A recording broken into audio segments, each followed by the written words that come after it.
Hello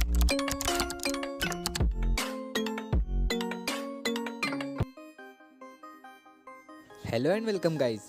आज के इस वीडियो में हम लोग बात करने वाले हैं 10 से 15 हज़ार की रेंज में आने वाले गेमिंग प्रोसेसर्स के बारे में। तो सबसे पहले हम लोग जानेंगे कि एक गेमिंग प्रोसेसर के क्या क्या स्पेसिफिकेशंस होने चाहिए।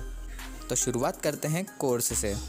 तो एक गेमिंग प्रोसेसर के अंदर कम से कम 4 कोर्स होना इम्पॉर्टेंट है। थ्रेड्स इतना इम्पॉर्टेंट रोल नहीं प्ले करते हैं, पर फिर भी हमारे प्रोसेसर में मिनिमम 4 थ्रेड्स होने चाहिए। एक गेमिंग प्रोसेसर के अंदर base clock speed minimum 2.9 gigahertz होनी चाहिए और साथ ही टर्बो बूस्ट मोड का भी सपोर्ट होना चाहिए। इसके अलावा 6 MB की कैशे मेमोरी होना इम्पॉर्टेंट है और एक्स्ट्रा फीचर्स में हाइपर थ्रेडिंग या इंटीग्रेटेड ग्राफिक्स का सपोर्ट होना चाहिए। और इन्हीं स्पेसिफिकेशन को ध्यान में रखते हुए हमने ये 5 गेमिंग प्रोसेसर की लिस्ट को तैयार किया है। तो बढ़ते हैं हमारी लिस्ट के नंबर 5th गेमिंग प्रोसेसर की तरफ, जो आता है इंटेल की तरफ से। इस प्रोसेसर का मॉडल नंबर है Intel core i3 9th generation. इसके अंदर हमें 4 कोर्स और 6 थ्रेड्स देखने को मिल जाते हैं। इसकी बेस क्लॉक फ्रीक्वेंसी हमें 3.60 गीगाहर्ट्ज़ देखने को मिलती है, जिसे हम टर्बो बूस्ट वाले फीचर से 4.20 गीगाहर्ट्ज़ तक एक्सटेंड कर सकते हैं। कैशे मेमोरी इसकी 6 MB रहती है और इंटेल की 6 MB स्मार्ट कैशे मेमोरी हमें देखने को मिल जाती है। प्राइसिंग की बात करें तो ये 8000 के अप्रोक्स आता है। लिंक डिस्क्रिप्शन में दी हुई है, आप जाके चेक कर सकते हैं। तो बढ़ते हैं हमारी लिस्ट के नंबर 4th गेमिंग प्रोसेसर की तरफ, जो आता है AMD की तरफ से। का मॉडल नंबर है Ryzen 3100। तो इस प्रोसेसर के अंदर भी हमें 4 कोर्स और 8 थ्रेड देखने को मिल जाते हैं। इसकी बेस क्लॉक स्पीड है 3.6 गीगाहर्ट्ज़, जिसको हम टर्बो की हेल्प से 3.9 गीगाहर्ट्ज़ तक एक्सटेंड कर सकते हैं। साथ ही इसके अंदर हमें 16 MB की कैशे मेमोरी देखने को मिल जाती है। इसके अलावा हमें PCI 4 स्लॉट का भी सपोर्ट इसमें मिल जाता है। प्राइसिंग की बात करें तो ये प्रोसेसर 11,000 के अंदर फ्लिपकार्ट या अमेज़ॉन के ऊपर ईजिली अवेलेबल हो जाता है।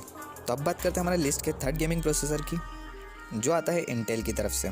इसका मॉडल नंबर है कोर i3 10th जनरेशन। तो जो हमने 5th नंबर पे देखा वो 9th जनरेशन था और ये वाला प्रोसेसर 10th जनरेशन है, तो कंफ्यूज बिल्कुल भी मत होना।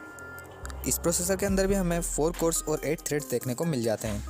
इसकी बेस क्लॉक स्पीड 3.6 गीगाहर्ट्ज़ देखने को मिल जाती है, जिसे हम टर्बो की हेल्प से 4.2 गीगाहर्ट्ज़ तक एक्सटेंड कर सकते हैं। साथ ही इसके अंदर हमें 6 MB की कैशे मेमोरी भी देखने को मिल जाती है। इसके अलावा हमें अल्ट्रा HD 630 ग्राफिक्स देखने को मिल जाते हैं। प्राइसिंग की बात करें तो 10 से 12 हज़ार के अंदर इजीली अवेलेबल हो जाता है। तो अब बढ़ते हैं हमारे लिस्ट के नंबर 2nd गेमिंग प्रोसेसर की तरफ, जो आता है इंटेल की तरफ से। प्रोसेसर का मॉडल है Intel core i5 9th generation. इस प्रोसेसर के अंदर हमें 6 कोर्स और 6 थ्रेड्स देखने को मिल जाते हैं।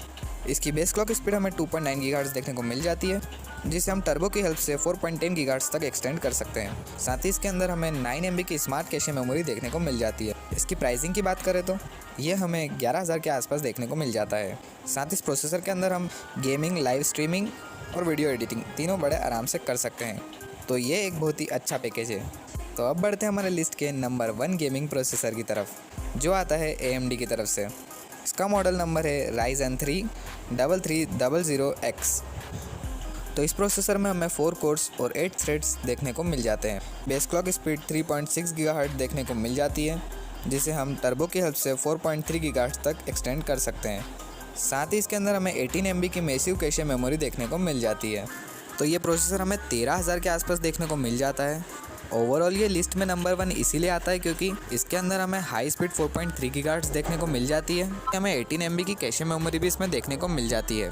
तो ये प्रोसेसर भी एक ओवरऑल पैकेज बन जाता है गेमिंग, स्ट्रीमिंग और वीडियो एडिटिंग के लिए।